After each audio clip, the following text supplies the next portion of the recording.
如果你买一张5070 Ti，想把它变成 AI 顶脑，2周后会发生什么？先讲答案的一半，它不会让本地 AI 突然变成魔法工作站。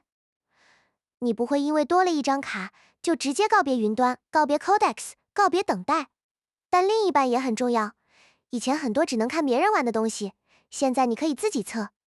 Quintiles 可以比较顺地跑 ，Comfy UI 键舒服 ，LTX 2.3从不能碰变成可以玩，本地模型也能拿来练 Agent。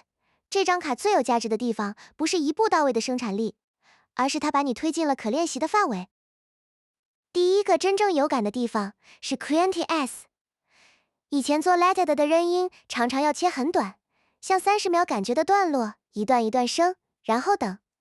最麻烦的不是慢而已，是慢会吃掉判断力。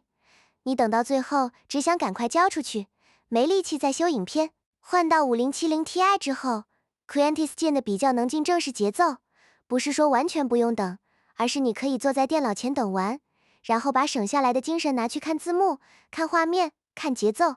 这对影片制作很实际，因为少等一点，不只是快一点，是你比较有余裕把成品做前进。第二个收地是 Hermes 这类本地助手开始有位置了，它不是 Codex 的替代品，至少现在不是。Codex 先是那个高 CP， 能诊断，能改流程，能把事情往交付推的工具。可是 Hermes 很适合做小型日常，需要一直看着的任务，像丢一个餐厅排队网址，叫他每5分钟看一次号码，到了就用 Telegram 通知，这种瞬间很有感。本地助手不用很伟大，它最大的爽点是云端 token 成本接近0。在云端测 Agent Code 学错反复跑 ，token 存的都是真金白银。但在5070 Ti 上，你可以把 Agent 拆掉重组几百次，它不是要取代 Codex， 而是让你多了一个不花云端 token 的沙箱。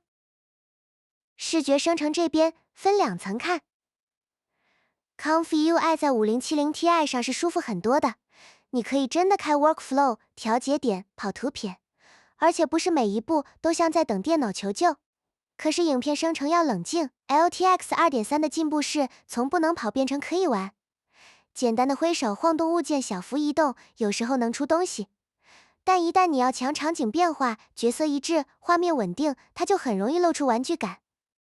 这不是没有价值，刚好相反。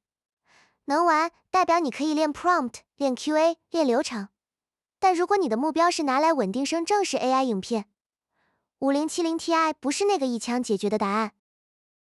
真正卡住人的是 16GB VRAM 这个大尬点，它比旧笔电好太多，很多以前慢或不可能的模型，现在至少能进场。可是能跑不等于好用，12B 的模型单跑没问题，但当你同时开着 Comfy UI， 又想让 LLM 9张文件时，16GB VRAM 就开始捉襟见肘。